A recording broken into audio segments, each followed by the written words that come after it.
di dalam Kristus Yesus. Kita bertemu untuk kedua kalinya dalam penjelasan Tritunggal Yesus adalah Allah.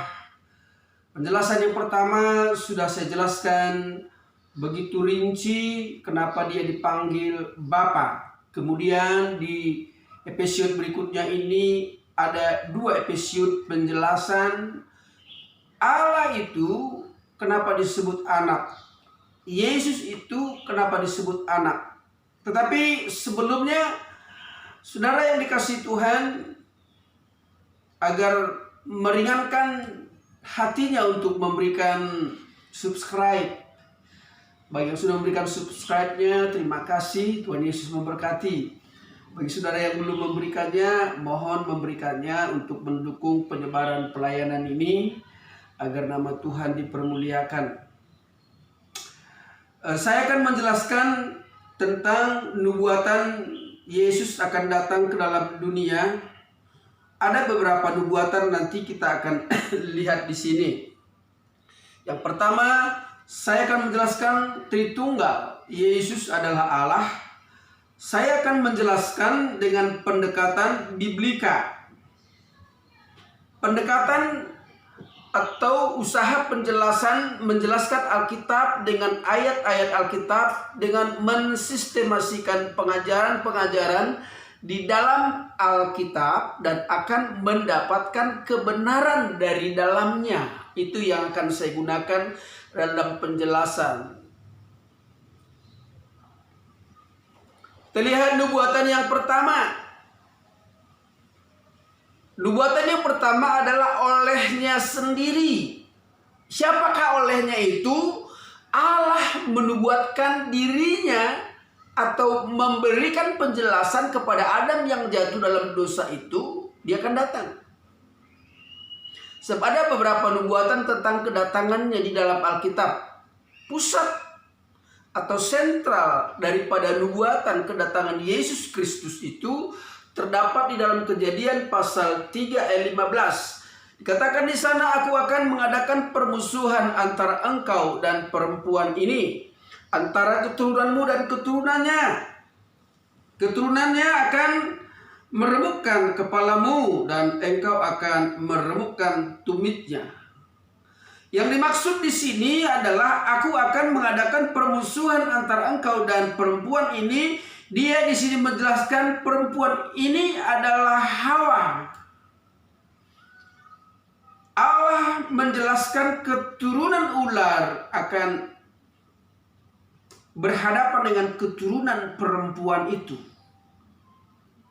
Siapa keturunan perempuan itu? Nanti kita lihat nubuatan-nubuatan itu. Itu sebabnya ikuti dengan baik. Lalu dikatakan tadi di sini kepada kita, saudara yang dikasihi Tuhan, pemirsa yang dikasihi Tuhan, kepala si ular itu diinjak, lalu dia mematok tumitnya. Ini adalah penyelesaian penggenapan yang akan terjadi di Golgota.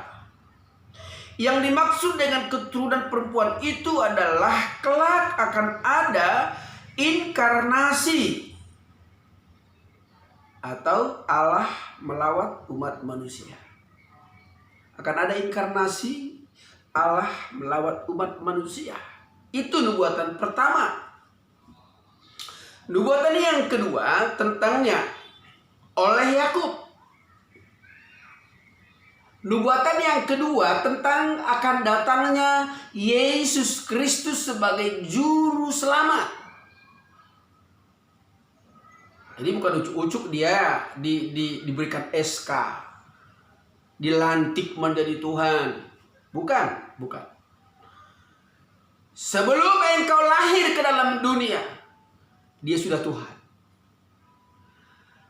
Nah, dikatakan dalam Kejadian pasal 49 ayat 8, di Yehuda engkau akan dipuji oleh saudara-saudaramu, tanganmu akan menekan tengkuk musuhmu.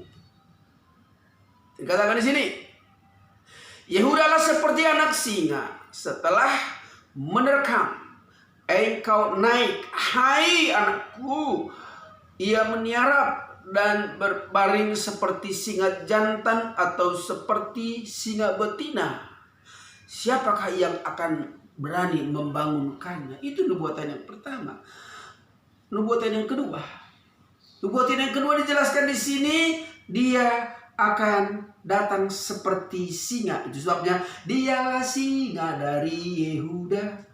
Dia singa dari Yehuda. Artinya lambangnya, lambang pemerintahan ada di tangannya. Jadi dia adalah turunan daripada suku Yehuda. Yesus itu marganya marga Yehuda. Dia turunan dari Daud. Turunan dari anak Yakub yang bernama Yehuda. Kemudian turun kepada Daud. Itu nubuatan yang kedua. Dia datang ke dalam dunia. Nubuatan yang ketiga oleh Nabi Musa. Di sini sudah semakin jelas. Ya.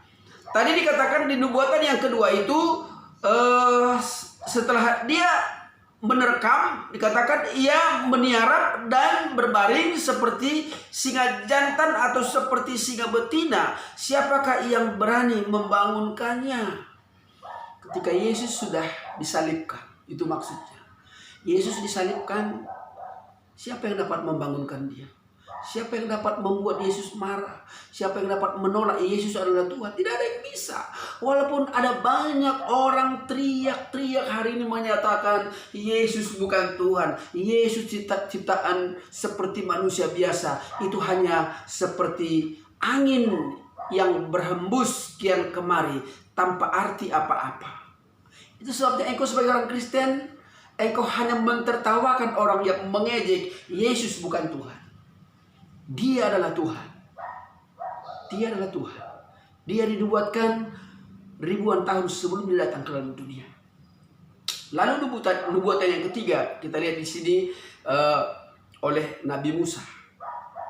Dikatakan di sana, dikatakan, tetapi seperti yang kamu minta dahulu kepada Tuhan Allahmu di Gunung Horeb pada hari perkumpulan dengan berkata, tidak mau lagi aku mendengar lagi suara Tuhan Allahku seperti audio. Di episode pertama sudah dijelaskan Allah menyatakan diri seperti api. Allah menyatakan diri seperti suara, seperti awan, tiang awan. Nah di sini Musa membuatkan, lalu dikatakan lagi di sini seorang nabi akan kubangkitkan bagi mereka dari antara saudara mereka. Seperti engkau ini, aku akan menaruh firmanku ke dalamnya dan ia akan mengatakan kepada mereka segala yang kuperintahkan kepadamu. Tetapi bagaimana lalu kemudian kita lihat ketika Nabi Musa itu menubuatkan itu bahwa akan datang seorang seperti Nabi Musa yang membebaskan umat manusia dari dosa. Lalu dikatakan akan datang seorang seperti Nabi Musa. Dikatakan seperti dulu kamu berbicara di Gunung Horeb. Karena mereka tidak terima sebetulnya ketika ditanya nama Tuhan tidak pernah dijelaskan. Lalu di sini diulang lagi. Musa pernah bertanya kepada Tuhan, Tuhan, jika engkau mengutus aku, bagaimana tentang nama itu? Tuhan bilang, katakan saja kepada mereka, aku adalah aku yang mengutus aku kepadamu. Nama itu rahasia. Jadi tidak heran kalau bangsa Israel mengambil kesimpulan, ya sudah panggil aja Bapa gitu. Nah kemudian di sini di nubuatan tentang akan datangnya dia ke dalam dunia, Tuhan itu menyatakan dirinya atau Tuhan itu berinkarnasi, dikatakan di sini seperti yang kamu katakan dulu. Jadi dia akan datang. Engkau tidak akan mendengarkan lagi Tuhan itu seperti suara di awan-awan atau ada api tiba-tiba ada suara dari dalamnya seperti di Gunung Horeb katanya. Jadi kesimpulannya di nubuatan yang ketiga ini kita lihat Musa menubuatkan akan datang seorang seperti Nabi Musa. Sabar, lembut. Musa itu gak pernah marah. Musa itu adalah nabi yang paling lembut. Alkitab menubuatkan akan datang seorang. Siapakah dia? Nubuatan yang keempat kita lihat di sini oleh Nabi Yesaya 600 tahun sebelum Masehi. Dikatakan di sini, tetapi tidak selamanya akan ada kesuraman untuk negeri yang terhimpit. Kalau dahulu Tuhan mengatakan tanah Zebulon adalah tanah Naftali atau negeri orang kafir, maksudnya adalah negeri orang kafir di luar Israel, semua adalah kafir. Jadi jangan menyebut orang lain kafir. Semua bangsa di luar bangsa Israel kafir. Tetapi dengan Yesus datang ke dalam dunia, kata kafir dihapuskan.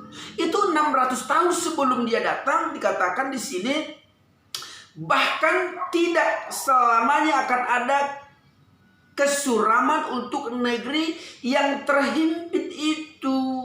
Kalau dahulu Tuhan merendahkan tanah Zebulon dan tanah Naftali, yaitu yang saya katakan tadi adalah Israel, di luar bangsa Israel semuanya orang kafir.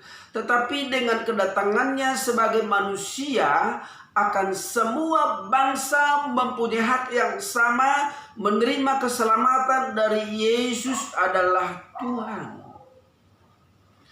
Akan di kemudian hari ia akan memulihkan jalan ke laut daerah seberang sungai Yordan, wilayah bangsa-bangsa lain.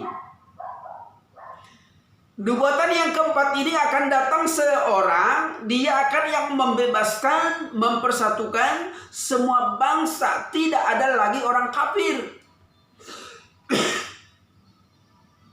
Tidak lagi ada yang disebut dengan bangsa pilihan. Sebab dia melihat manusia sudah terikat di dalam dosa, maka manusia itu harus dilepaskan. Tidak ada lagi yang bisa membebaskan dirinya. Taurat itu memperkenalkan kita kepada dosa, tapi Taurat tidak mampu melepaskan manusia. Tidak mampu dia melepaskan. Nah, oleh karena itu dinubuatkan oleh Musa oleh Nabi Yesaya di sini, negeri kafir. Tidak ada lagi istilah kafir. Bangsa yang berjalan di dalam kekelaman telah melihat terang yang besar. Mereka yang diam di negeri kekelaman, atasnya terang telah bersinar. Di nubuatan yang keempat, Yesus itu maksudnya akan datang. Tadi dikatakan akan datang seperti Musa. Lalu kemudian yang keempat ini dikatakan akan datang seorang membebaskan semua orang dari kekafirannya. Jika engkau percaya kepada Yesus, engkau selamat. Yesus itu Tuhan. Ini saya jelaskan kepada kita, Yesus akan datang ke dalam dunia. Nubuatan yang kelima juga oleh Nabi Yesaya 600 tahun sebelum Masehi. Raja damai yang akan datang. Yesaya pasal 11 ayat 1. Satu tunas akan keluar dari tunggul Isai, dan taruh yang akan tumbuh dari pangkalnya akan berbuah. Maksudnya adalah kedatangannya melalui keturunan Yakub, yaitu marga Yehuda. Sudah dinubuatkan. Katakan di sini, roh Tuhan ada padanya, roh hikmat dan pengetahuan oleh nasihat dan keperkasaan, roh pengenalan dan kuat akan Tuhan. Dia akan mengetahui yang tidak diketahui oleh manusia. Apa maksudnya? Dinubuatkan di sini satu tunas, satu kedatangan dia, sosok manusia, membebaskan manusia. Sebab manusia semua sudah jahat adanya. Manusia sudah busuk hatinya, dendam, membela dirinya sendiri, memikirkan kepentingan diri sendiri. Tetapi dinubuatkan akan datang seseorang. Siapa dia? Rohku ada padanya. Siapa yang mengatakan rohku?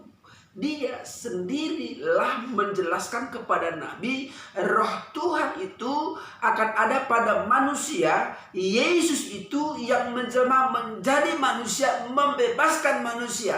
Jadi Yesus itu menjadi Tuhan tidak dilantik. Bukan. Memang gereja pernah ada perdebatan mengenai ajaran-ajaran, mensinkronisasikan pemahaman pimpinan-pimpinan pembawa Injil ke seluruh dunia, tapi bukan dalam rangka melantik Yesus sebagai Tuhan. Yesus sudah Tuhan. Dia datang ke dalam dunia.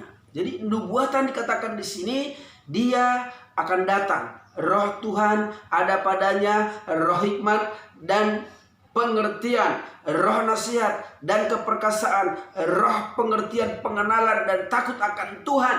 Maksudnya di sini dijelaskan dia sebagai manusia seperti itu, makanya dia dinubuatkan. Efesius berikutnya nanti kita akan lihat penjelasannya, apa yang dilakukannya, apa bukti dia Tuhan. Tapi di kali ini saya sudah jelaskan tadi, ada beberapa nubuatan bahwa dia akan datang. Jadi sebelum dia datang sudah ada perintis jalan. Misalnya Yohanes Pembaptis, luruskan jalan baginya. Tanah yang berlekuk-lekuk diisi, diratakan. Tanah yang bergunduk-gunduk diratakan. Tanah yang gunduk-gunduk maksudnya apa? Manusia itu ratakan hatinya. Terima pengajaran firman. Terima pengajaran tentang kedatangan Yesus Kristus menjadi Tuhanmu, menjadi juru selamatmu. Agama itu mendidik orang rendah hati. Agama itu mendidik orang mengerti dirinya sendiri. Seperti yang saya katakan, agama itu adalah usaha manusia mencari Tuhan. Jadi seharusnya agama itu membuat hati manusia akan merendahkan diri dulu, meratakan jalan dulu, supaya Tuhan yang dicari itu hinggap di hati. Jika tidak, engkau percuma mencari Tuhan dan engkau tidak akan menemukan Tuhan. Lalu nubuatan yang terakhir ini kita lihat di sini menjelaskan Yesus akan datang. Nah, oleh karena itu, ini penjelasan kali ini ada 5 nubuatan Yesus adalah Tuhan. Demikian, oleh karena itu saudara yang dikasihi Tuhan, jangan lupa ikuti episode berikutnya minggu depan akan dijelaskan Yesus itu adalah Tuhan, pekerjaannya, bukti-bukti dia Tuhan dilakukan. Shalom. Sekali lagi jangan lupa subscribe untuk memberikan dukungan saudara. Tuhan Yesus berkati. Amin.